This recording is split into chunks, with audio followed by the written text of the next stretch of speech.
E- exhaustion. Deep breath, Cormac. Yeah. I, you talk I about being exhausted. I took a nap yesterday. I never take naps. I was so out. Holy crap! It was like incredible. I felt like today I was going to take a nap in the middle of a meeting that I was on because I was just Are you saying it so was a snooze exhausted. fest? No, Was it? no. Funny enough, it wasn't It was that just you. it was It's just not. me. It's not you. It's me. Yeah. It was definitely not them, me. It was just I was just exhausted. I woke up realizing that today we've reorganized the office into communities based around kind of like different practice groups, kind of similar to the old studios method, but we're calling them the nicer, gentler communities, which I have got no problem with, to be quite honest with you.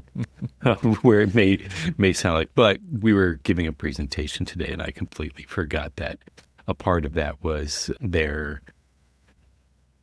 the tech, kind of like a tech and design portion of it, which is usually about like a 10-minute kind of spiel talking about like different things, whether it's tech related, detail related, documentation related, design related. And I was doing something on handrails of all Hmm. things. That sounds amazing. It, yes, yes. Yeah. And so I forgot that I did not finish up my portion of the slides and everything. Not my portion, I mean, but I did not finish up the slides to get ready for the presentation. And so I woke up around 4 thinking about it. And I'm like, just get up and go do it. So been kind Oh. of, yeah. So I'm tired because I've been up early. And Hmm. then I just rolled that into responding to RFIs and then rolled that into meetings and then Why rolled don't that you start into working? You can't reviewing. stop working. Yeah. Kind of that was it. It was just like, well, you're up now. Just keep on keeping on. And I did. So have you always been well, not that you are an early riser. You do get up pretty early though, right? I do. So have you always been like that, or is this something that has Mm, changed throughout your career, or what do you think? no, I mean, I've always been an early riser and a late going to bedder. So Okay, so the name I of was this episode is burning the candle at both ends because that's what you do, sure. clearly. I rarely, and I will say, preface this by past Cormac would be work till exhaustion Hmm. and then wake up early and do it all over again. Okay. And normally I will, sometimes I'll still do that, but not often anymore. Yeah. More, I'll just be like, the habit is that I continue to go to sleep late and wake up early. And My son is visiting from out of town, one of my boys, and we went out and did a bunch of stuff yesterday, and then but he got here, my oldest, he's staying with my oldest, and right. so they came over, and he's dragging his feet, and it's like, what happened? Sorry, I couldn't go to sleep. Here's what I imagined him doing, Cormac. What do you think I imagined him doing until 3 Doom a.m.? scrolling, Doom scrolling, yeah, just social scrolling. media, getting the blue light Yeah. in the eyeballs till late Oh, at night. I hear my daughter say that all the time. She's like, I just couldn't get to sleep. Well, what were you What were doing? you doing? Weren't Yeah. laying there with your eyes closed trying to get to sleep, I Right. imagine. That's what I Ex- immediately go to. Exactly. Yeah. Exactly. No, I feel like if I'm awake, I need to be productive somehow, whether it's watching the random, my gosh, you're a nerd, architectural documentary, because why not? Were you just Why talking to not? yourself right there? Yes, exactly. Yeah. Oh, but yeah, okay, Mhm. so a screen, you just mentioned a screen. I just mentioned a screen, right? This is the thing. It's like being productive. So you're resting, but you're watching, you're being entertained or you're I am. learning or whatever Yeah. however you want to Yeah. frame it, right? Yeah. But still, it's like that is the culture nowadays, It right? is. It's Yeah. it's just constantly on, and uh, yeah. I, What do you think about that? why? This is the question is, why can't you just You're shut actively down? participating in it, right? And I think a Oh, lot of yeah, people yeah. feel like this. You're totally actively participating, and at the same time, you're like, I shouldn't be doing that. Yeah. Yeah. It's like, well, at least I wasn't like doom scrolling, or at least I wasn't doing this or doing that. And I was like, but you're still staring into a screen. You're still Mm-hmm. Mm-hmm. not just closing your eyes, vegging out, and going to sleep, which is what your body really needs. So, what's the difference? Mm-hmm. Um, Other than, I don't know about you, but you just start scrolling through and you're just like, ah, you know, So here's what I do. I have a smart outlet that my Wi-Fi router is plugged into, hmm and that automatically goes off at 11 o'clock every night, and it doesn't turn back on until 6 the next day. Not that that would stop you on your phone, because I you was still going have to, cellular. I was going to You would say, still, how does that but it change does the it phone? does something. It does Yeah, something. It's like you have to do. I'm. It's crazy though, right? We have to right, do. We don't have to. You don't have to do these things, but you can do these things. But it's funny because you're resting and you're actively resting because you're right. watching or learning or doing something. You're So, not actually resting when you're tired and away. And right. like you said, you feel Just compelled to because be you're, productive. That's ridiculous. yeah, it's like just because you're like laying flat doesn't necessarily mean you're resting. No, absolutely not. Most people, I think nowadays aren't. They're like they No, feel like you, like, oh, I should be, I could be learning, or what, and then it devolves into something that is not learning usually. Right? sure. Oh, what is John Wick doing? So, yeah, actively resting, watching an action flick, right? Exactly, exactly. But I, I don't. It's interesting, is because I can. We both probably can remember the days pre-phone, or even pre like smartphone. Let's just say pre-internet, pre-social media kind of things, where you put your phone down. What else is there to do? Sleep. There's really, or at the very least, you're what, listening to music in the dark, and you're then Mm-hmm. ultimately falling asleep or Podcasts, something. yeah, something, Well, back in the day, you weren't. I mean, there right? was Oh no yeah, such yeah, thing. yeah, Yeah, right, I'm yeah. talking about back in the No, day, totally, and totally. now it's just like we've we've evolved into needing this constant Devolved. stimuli. Devolved, yes, Mm-hmm. Mm-hmm. devolved into needing this constant stimuli where we're just whatever it is you just got to keep kind of like those synapses firing for with something, right? Instead of letting them rest, relax, and recharge, so that you can actually be productive the next day. And Yeah, it's actually an addiction, right? And it, what's it's interesting because now there's tech companies out there who are talking pretty heavily about the like Johnny Ive, who used to be at Apple and mhm, designed the iPhone and yeah, designed all those computers with screens and all those things, is now supposedly working with OpenAI to come up with some kind of hardware AI device that is no screen, right? Screenless on purpose because of some regret that he feels but about designing devices that billions of well, people use all the time. And I just think it's kind of interesting, though, that it's like this really public acknowledgement by a really powerful individual to say, like, oh, we kind of screwed up. yeah, yeah, And here we are. And I think what's interesting about it is we truly actually enjoy it, and that is what makes it so difficult to even acknowledge that it is addictive in that way. right. So And nobody wants to be addicted to anything, I don't think. and so to kind of bring that home to architecture, there used to be a time when, let's say, we would study like precedents and read books and kind of commit to memory things that we found important about design or whatever. And now it's I don't have to remember it. I just Mm. have to Live remember, it oh, up. I had Yeah. a tab that I saved, or I can look it up or whatever. And then you don't, to me, I guess the lament about all of that is that you lose this kind of like essence of trying to learn everything you can about it, like learn the importance of why it is that you're looking at something. Like when we were talking about the British Arts Museum, and we were going through this detail of the experience and everything else, but we've known about this project for so long, and it's been part of these just ideas that we have about architecture or space or whatever else. And we've like dived deep into understanding. And I don't know if we dive deep enough anymore because we're just 30-second soundbiting our knowledge. Mm-hmm.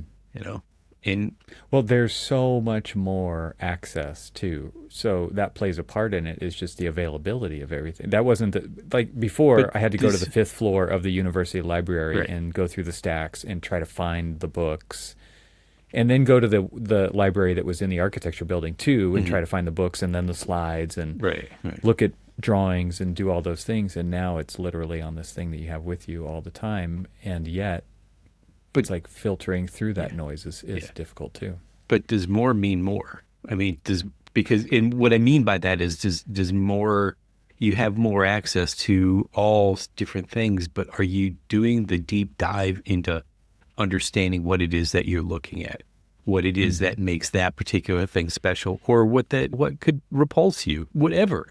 I mean, are you giving it more of a chance than just the 30-second scroll? Or even are you spending 30 seconds on it?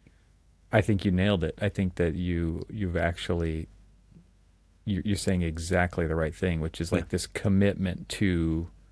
So people say they're researching things, but what they're actually doing is just searching for things. Yeah. So searching is not researching. Yeah, exactly. Research is a methodology. It's like it has steps, right? You've got it's like the scientific method in that way. It's like, I think that this thing, now I'm going to go figure that out. If that's even a valid question. Okay, now I've decided that's a valid question. Now I'm going to find these sources, and I'm going to dig deep into those, and I'm going to cross-reference. And remember, we had to write bibliographies and all those things, right?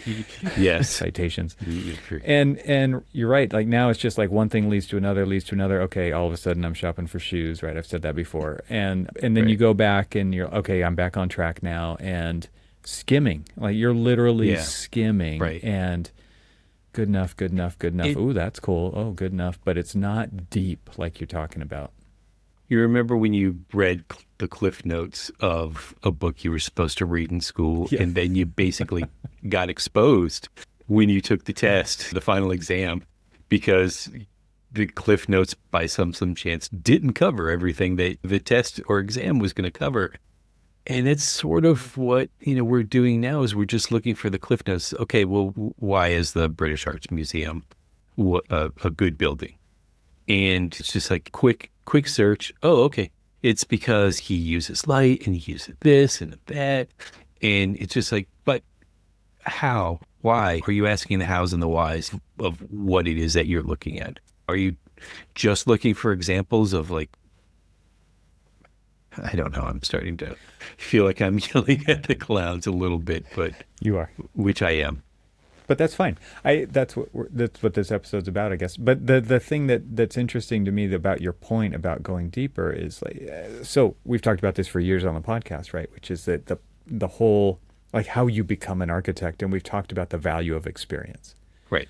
And actually experiencing things, not just doing things, but experiencing things and going to the site, and how much of that stuff over the years has just been removed from the training of an architect because it's not efficient enough, right? It's not expedient enough. It's like, it's not convenient enough for us to invest in our people, to send them to the site, to do CA, to do all of those things. And so like when we go visit the British Art Museum, and take the time and not be on a schedule. Like we didn't have to get there at a certain time. We didn't have to leave at a certain time. Right. We just did the thing. And we decided when it was time to leave. And we decided how long we were going to spend on floor number 3 and floor number 4 by being there and seeing things and asking questions and being curious and looking for alternative angles, different points of view within the building. And it's through that exploration, that curiosity, that exploration of the thing. How much did we learn versus 5 pages in the monograph that you have on your desk. Exactly. It's interesting. So today, of some of the mini meetings, and the one that I'll admit that I was starting to feel a little tired in. Nod off. I couldn't nod off because I was actually talking. So I just felt tired. I think I might have. I maybe have done that. Been in one of those. Level unlocked. Exactly. It's just like, and so what I'm saying is, I'm micro sleeping. Yeah. Exactly. I've been QCing a project, and there's some, it's early in the stage, so obviously there's some things that are missing, but there's some things that you would expect to be there at this stage that aren't there. And a lot of the conversation today wasn't about why was it there and things like that, but the reason and the story of like why it's important for it to be there. What kind of information at this level versus at this stage versus this stage versus this stage of why that information needs to be there. And a lot of what I was realizing is most of the team is very young and haven't had the experiences of being out on site or being exposed to certain things. And so they just don't know what the importance is. So if they're given an example project and say, this is a project that is very similar, they'll try to emulate the information that's on that example project without understanding why it is that they're doing what they're doing. And it's through really no fault of theirs that they just haven't had the opportunity for the experience. But that is in turn the reason why the experiences we constantly talk about is really important, because you'll understand why that certain thing is very important to put on the drawings, because you're trying to tell a story. Why am I doing a reflected ceiling plan? What am I trying to get out of it? I mean, we may think that, okay, well, I've put a ceiling in there, I've put lights in there, I've put this in there, and so that's it, right? We're good? Story told? No, the story isn't told, because what are you trying to get out of it? What is missing that if somebody else was reading this story, that they would miss and not get, you wouldn't get the design that you're ultimately hoping for, right? And so it's kind of like this, the doom scrolling or the quick check. If you're just looking at an example and trying to emulate that without understanding why it is that you're doing what you're doing or why it's necessary for that information to be there, even more so, okay, I've got my lights in, I'm showing some ceiling devices, my strobes or speakers or whatever else. Okay, that's part of the story. The rest of the story is what's going on underneath the skin, what's going on in the ceiling plenum. Is all the conduit that's going to all of those things interfering with the ductwork, or are you going to be able to install your lights or your ceiling diffusers and things like that because of all of those other things? So it's the story, but there's more to it. It's peeling back the layers of looking further and further and further into it to understanding is the surface, the image that we see on the screen, actually able to work. Yeah. So how do you fix that? Because modern practice is not designed to develop people in that way. Quick, I want an answer. Damn it! It's go backwards. Go backwards a little bit. It's not going to happen, though, right? I mean, it's just not going to happen. Like, we're not, and because my mind immediately jumps to, well, remember when we weren't all staring at 24-inch screens, right? Or maybe two. We were looking at big mainline boards, and somebody had a big ass drawing. Yes. And as you walked from here to the bathroom, you saw the big ass drawings that people were working on, and you had to go to another person's desk to talk to them. I mean, it was rare that it happened over the phone, right? It wasn't over instant messaging. It wasn't over Teams. It wasn't any of that.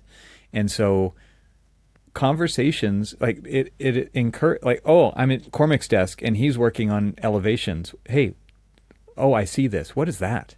Yeah. That happened way more. That just happened. You weren't, Cormac, how much of your day do you spend in Outlook? Like, who learned something by overseeing your Outlook? I know you're not even in the office, right? Yeah.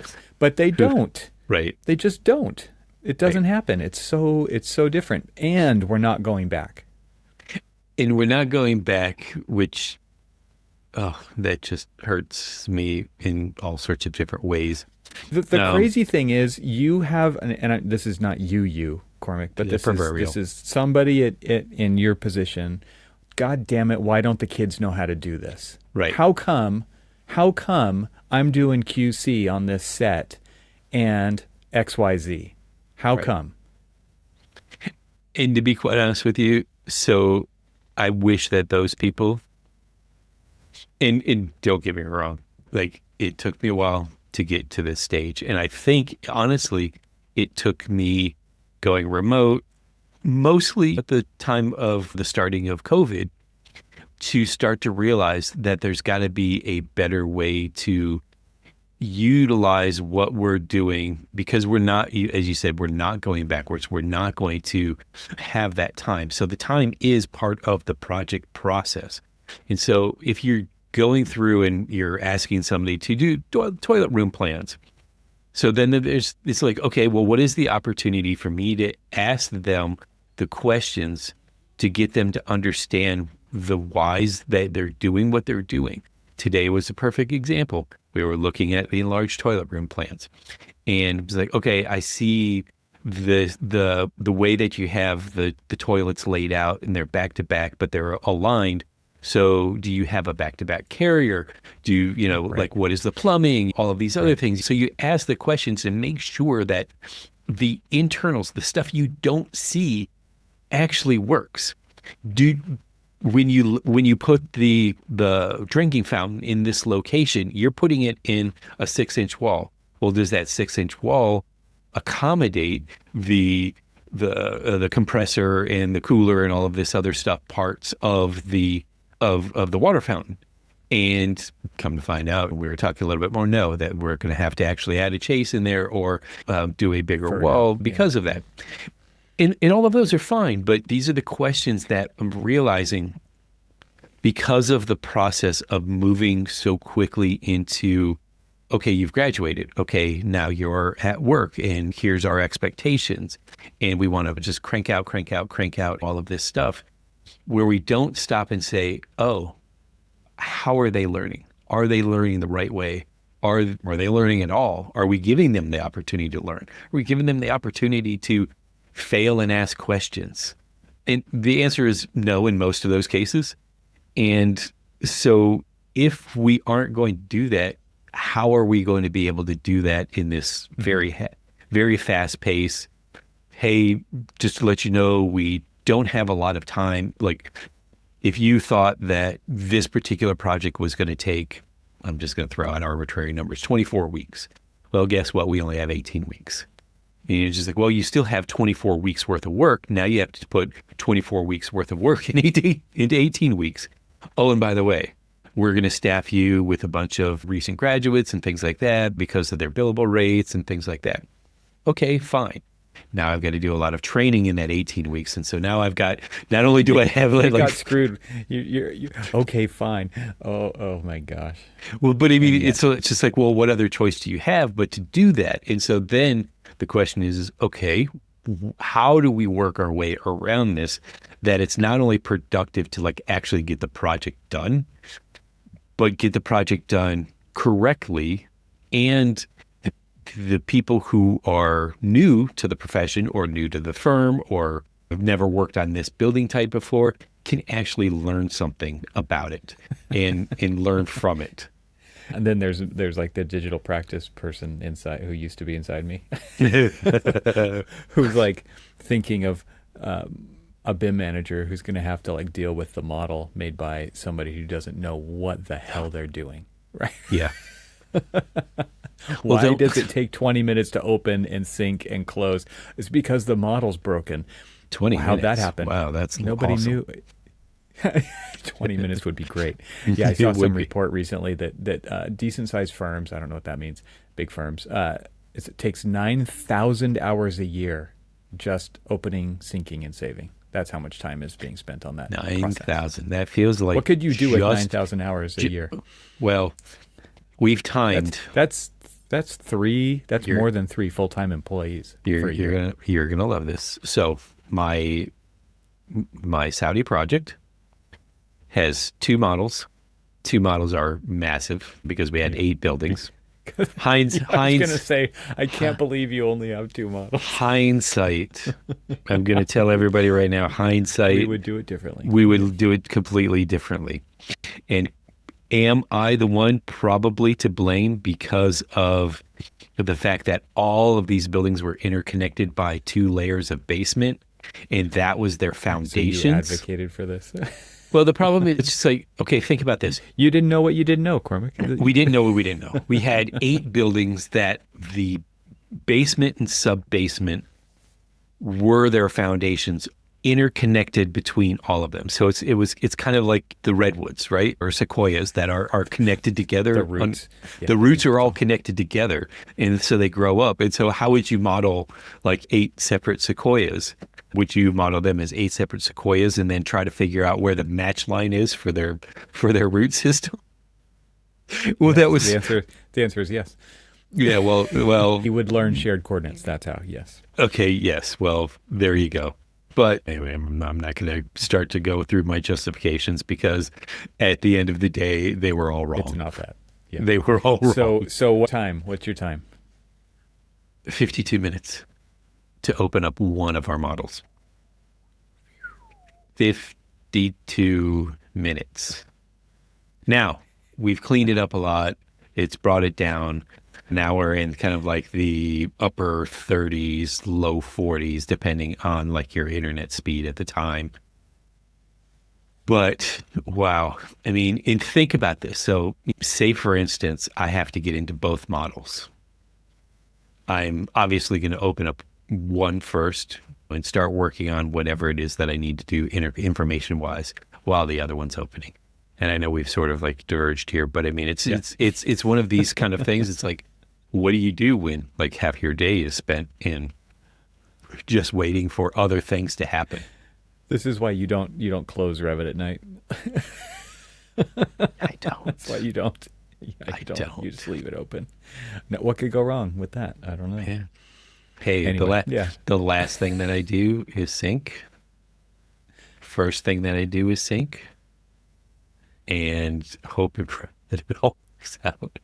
It actually opens. Yeah. No whammies, as they used to say. No, Yeah. no, not at all. But So I don't know. What were we talking about before? oh, we We were went just on talking this about. Well, I mean, it all, in a way, it all has like even the kind of like divergence of the Revit deal is all talking about kind of like the hindsight of the way that we work, the way that we teach, the way that we are teaching our new employees how to like actually function in the profession, and learn and grow. I mean, because it's really about learning and growing, right?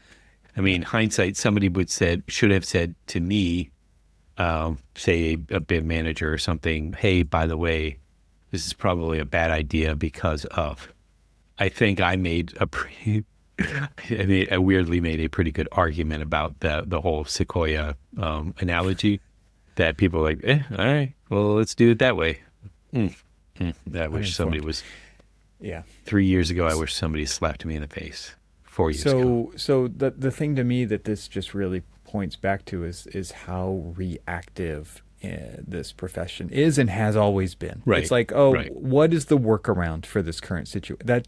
That is the active way of thinking is what's the workaround? It's not proactive planning multiple years, months, whatever into the future. Right. Even looking at somebody's future of their career kind of a thing. It's like it's like you're literally like I went whitewater rafting with my son, and it's like the goal if an uninformed rafter, the goal is to make it to the bottom, however that happens, and it's usually via pinball, right? It's just like let's just bounce off the rocks till we. Whereas like an experienced rafter is like, okay, we already know the rapid. We've done it 18 times in our head before we even got here. We know exactly where to go forward. We know exactly where to back paddle. We know when the left goes to the left and the right goes to the right and when to stop and do all these things and get to the bottom without touching anything.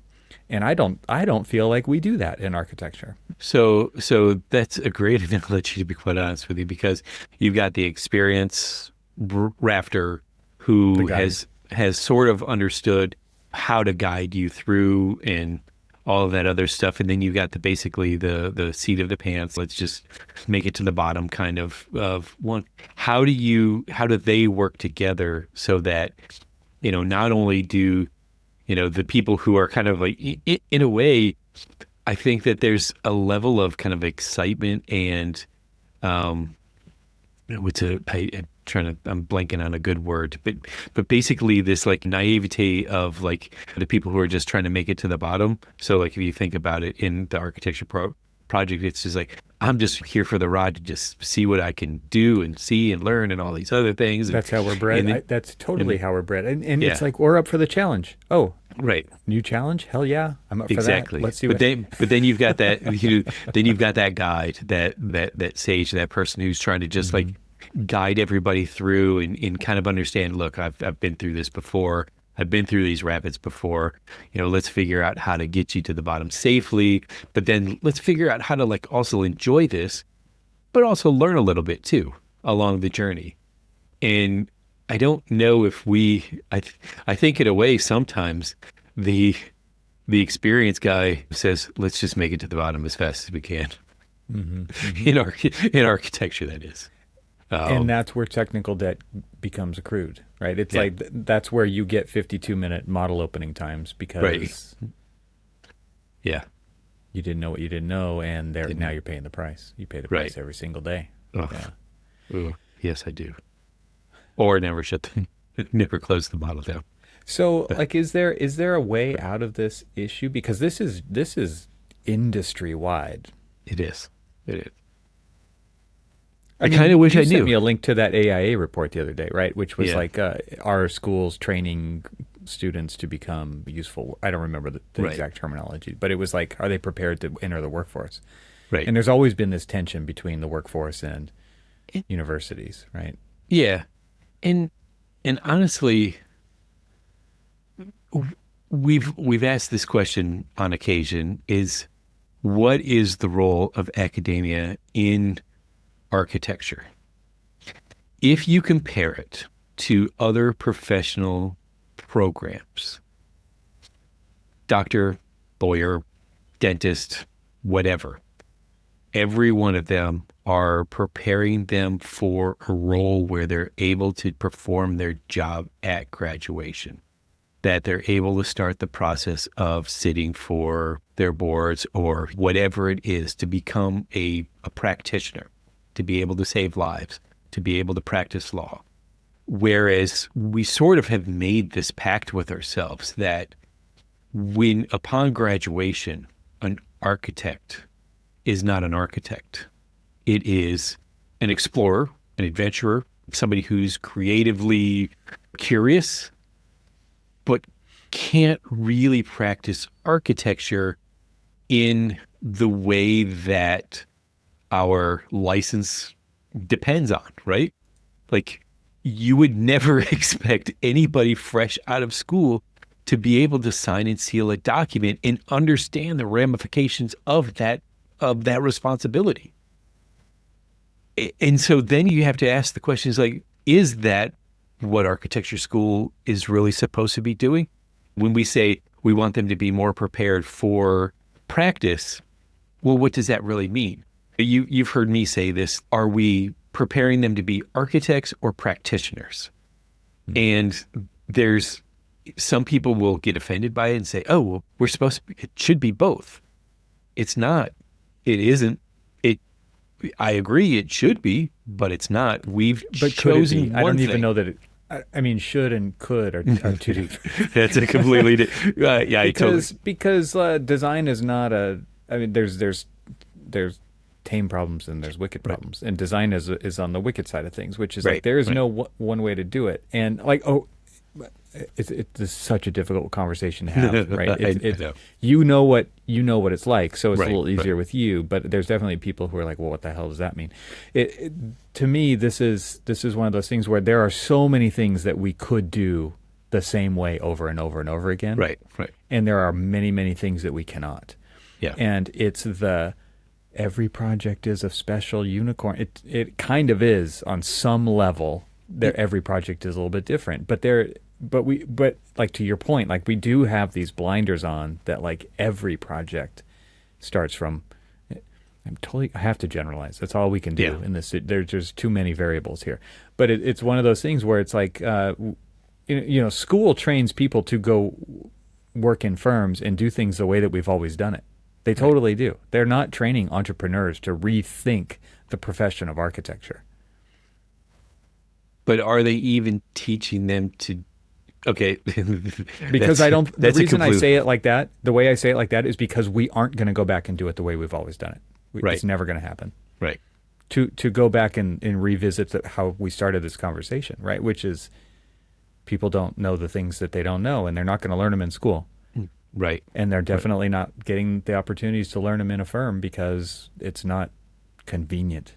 And so, in a way, one of the most creative professions is stifling creativity. An opportunity to try and be creative with both practice, when we talk about creativity in the profession, I don't necessarily ever actually mean what does your building look like. It's what is the process of being able to get there in a very effective but creative and kind of enjoyable fashion. There's all sorts of different ways of being able to practice in a way that you're like, okay, this outcome was extremely successful because of how creative we were in the process. And I don't even think, because in a lot of firms, and whether it's large or small or anything in between, there's just the roadblocks of trying to get from point A to point B. It's go back to your rafting analogy of just trying to get to the end, follow the flow, get to the bottom. We'll get there. It doesn't really matter what's learned along the way. It doesn't really matter what the outcome is that we've got from point A to point B. Boom, done. Let's move. Yeah, without time. And let's get on to the next one. Whereas like the guide, they're like, okay, I kind of understand point A to point B. Let's try something new along the journey. But to make it enjoyable. It enjoyable. But are they able to do that? Is that creativity stifled because of just what's the inherent problems within the profession? Yeah. I have more questions than answers. Obviously, I wish it was like, oh, it's easy. But it isn't. No, it isn't. It's disheartening to come to terms with that and just yeah, because you see and you'll see this because when you see people on this path, on this journey, and they aren't guided properly because the process doesn't allow them to be guided properly, they give up, they quit, they look for something different because they're not being fulfilled. And does it mean that they lack the talent? Do they lack the creativity? Do they lack the drive? Probably not. I feel in a lot of ways, I've seen a lot of junior architects that have worked with me or worked with the firms that I've worked at that have almost been betrayed by the profession. That's a really interesting way to put it. Yeah, because the profession has failed them. They haven't failed the profession. They were sold something that the profession was unable to live up to. Mm-hmm. That a version of it. A version. Real. I mean, if you think about what you thought architecture was before you got into architecture, is architecture that? Not even. No. Not even close. It doesn't take very long to think about the answer for that. Yeah. Exactly. And to be fair, it's way better than I thought it was. In many totally ways. agree. And in many ways, it's completely busted, broken. Yeah. And would I do anything differently? Absolutely not. I mean, we've talked about this on numerous occasions, and I don't know what else I would do otherwise. But it wouldn't be hard for you to find something. Yeah, that's true. You like a lot of cool things. I do. But I do really, really like this, and I really enjoy doing this. I especially now that I've started to teach and starting to see all of these like just bright, bright kids coming into the profession, telling them what I never, never heard from a professor is you have the opportunity to change the profession, and I challenge you, I dare you to do it. Please do it. I like that's an interesting way to frame it, because I think most of the time the attitude is you'll be lucky and you'll be happy if you can keep up. Yes. Don't you think? Yeah. Most of the it's something like that. Sometimes you'll think and you'll look at somebody and you'll say, man, this profession's going to, if you continue the way that you're doing, this profession's just going to eat you alive. And I think to myself, holy crap, why would we say that? Honestly, that would be the person who would be able to innovate us into a different way of thinking about doing it so that it doesn't eat you up, that it does encourage you to kind of go forward and do something more. And I know I'm being idealistic here, but, and hopeful. But, I mean, why have we created a profession that eats people up? Chews them up, spits them out. Eats their young. And exactly. I see people's posts on Entree Architect Facebook group, for example. Yeah. And people going through some seriously deep stuff. Oh yeah, yeah, terrible stuff. And it's not just inside the profession; it's in the industry, right? It's like it's the next layers that you have to. It's these developers, it's these contractors, it's these officials who are checking the plans. It's oh my gosh, like there are so many layers of crap sitting on top of architecture, like wrapping architecture. Yeah. That wow. It was funny as I was following that thread of the conversation about the AHJ and what was going on with them in the process for getting a permit. And I'm going through a permit amendment right now for a building that's been under construction for quite some time. And it's taken an excruciatingly long time to get to a process where basically now we're at a point where we're going to have to fight the city. That it's just like legally fight the city. Yeah. I mean, there's an opportunity. No, back alley kind of like, but no, I'm kidding. But anyway,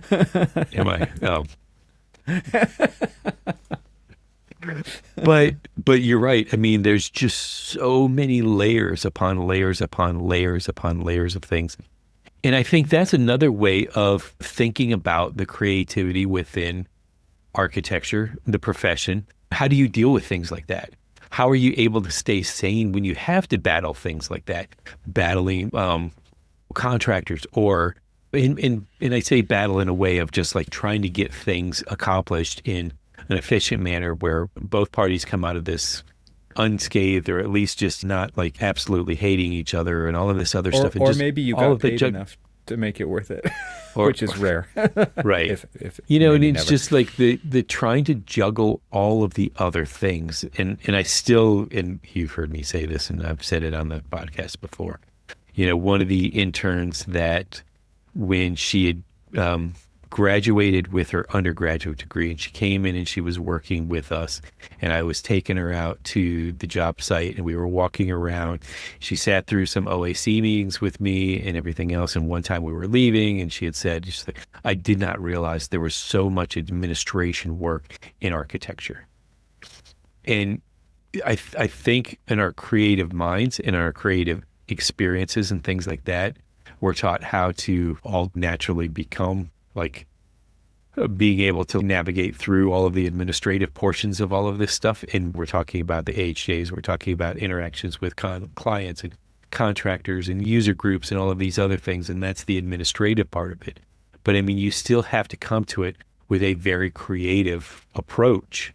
You have to do, sometimes I don't mean it as demeaning as it sounds, but sometimes you have to do the thinking for other people, because they don't know what they don't know. Sure. And so you have to do that thinking for them. And it's our creative process that does that for them, that thinks about it slightly out of the box. I mean, we're working through some challenges and some design changes through construction of some lighting in one of my projects that we as a team started to talk about, what if we did this, or what if we did this, what if we did this? I'm listening to all of this different input. I'm trying to understand and digest where the trades are coming from, where the contractor's coming from, where the owner's coming from, and all of these other things. And then we came up with an idea that I just took and created this little, like, churned all of everybody else's ideas into a comprehensive approach that said, okay, if this is how you're going to build it, and this is how you're going to procure it, and this is how you're going to use it, this is what we really should be doing to be able to accomplish that. And to tie it back to what we've been talking about, it's through my experience in dealing with all of these people on site over and over and over again, that repetitive, that everything may be uniquely different in the project process, but it is also very similar when you're going through the process, and you can learn so much by doing it over and over and over again. Okay, how do you deal with, like, the way that they frame this wall? Okay, you're going to frame this wall 100 times over in your career. Okay, so you may not necessarily learn something new, but you may learn something different in the way and a technique of how you do it. And so then you can bring that to a conversation that I had today. You know, the team had some diagonal bracing within a wall. I'm like, how are you dealing with that? Is the wall wide enough to deal with the flanges? Is it the connection points and all of that other stuff? It looks like the framing member is just barely within inside the stud member. But you've got so much more than just the framing member that you actually have to deal with to make sure that it's in there. So yeah, I'm just dealing with just a regular old generic stud wall, but is the generic stud wall being used in the right way, thinking about all of the other things that come with it?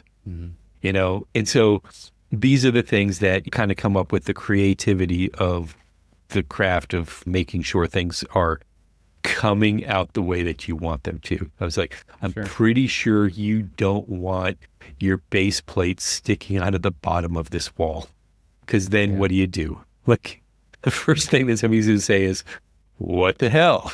Or some other colorful word. Yeah. So yeah, in how do we teach that in today's profession? It takes time. An extremely, who's got time? So I sent you, and I don't know if you've had an opportunity to look at it. I sent it today in one of my, like, positive doom scrollings, and it was I believe it was Peter Eisenman and I.M. Pei on stage being asked some questions, and believe it was Eisenman. If it was Eisenman, that was the other person other than I.M. Pei on stage, that basically he was talking about it takes to the age of 40 to become an architect. I don't think today's young architect is going to buy off and believe that. And what he meant, because he expanded upon it even further, and what he meant is that it's the time that it takes to gain the experience of repetition, of experiencing things over and over again, of doing things over and over again, that starts to give you the confidence of being able to do it again and again and again, but doing it at an elevated level. And I.M. Pei kind of chimed in, and he was talking about, it's not that I couldn't do things when I was young. It was like I was so inexperienced that, was I doing it right? Or was I doing it, he even said that I was learning from Europe. I was learning from all of these other architects. He was doing the skimming. But I would probably say devouring. But devouring. Not even just skimming. Exactly. And to me, like, when I think about what Eisenman's talking about there, I think he's probably, knowing Eisenman, talking about someone like Eisenman, right, who is a devourer of a single subject, like architecture. I wouldn't call it's not really a single subject, but you know what I mean? Like a comprehensive devouring. Yeah. And I think you're right. I think the younger generations aren't into that. Like, Right. not Because into that. And so they wouldn't buy 40. Like it just wouldn't happen by then. You know, and I don't, like you and I have talked about this because it took us 17 years to get our license through life and everything else. And my weird little stance on like, I don't have enough experience to really call myself an architect kind of thing, Self-doubt, blah, blah, yeah. blah, Right. self-doubt, whatever we want to call it. But it was seriously just this. Do I feel like I'm just now? I mean, I sort of feel in a way that the level of confidence that I have in architecture now isn't because I tried to rush what I was doing. It was because I wanted to devour. I wanted to learn as much as I could and understand all of the different kind of like nuances of the little things. It's like, how do I know? Somebody asked me, how do you know how to do this? It's because I've done it enough times. You know, how do I know that? The question that I want to ask about whether or not that wall was wide enough to cover over the base plates of this diagonal bracing it's because I've screwed up. Like my naive self just said, it's a 4-inch HSS tube that's diagonally braced and it's sitting on these base plates. And I never paid attention to how big those base plates were. They're 8 inches. 4-inch HSS tube, I can put a 6-inch stud around it, right? Yeah, fits perfectly fine. Everything's good. What's going to happen? Just now in this conversation, I can tell you that your base plates are going to be sticking out from the bottom of your wall, and you're not going to be able to cover them over. And then the client's going to be looking down and saying, "Hey, what's up here?" And it's just like you could have made that decision a lot sooner when you realized the fact that, oh, maybe this isn't what you should have done. You should have done this. And so it's asking the questions and going back to the Heisman example. It's I'm able to answer the questions because I've asked the question or had the question asked to me enough times throughout my career that the confidence and the experience level is there commensurate with being able to just Johnny on the spot answer the question. There's a lot of times where people will say, well, you know what, let me think about this. And that's great. We should stop and slow down and answer those. But I'm also able to just say, hey, what are we going to do here? Everybody's eyes turn towards Cormac. What are we going to do here? And Cormac, because of his experience, is able to provide an answer that is actually probably grounded in reality. Yeah.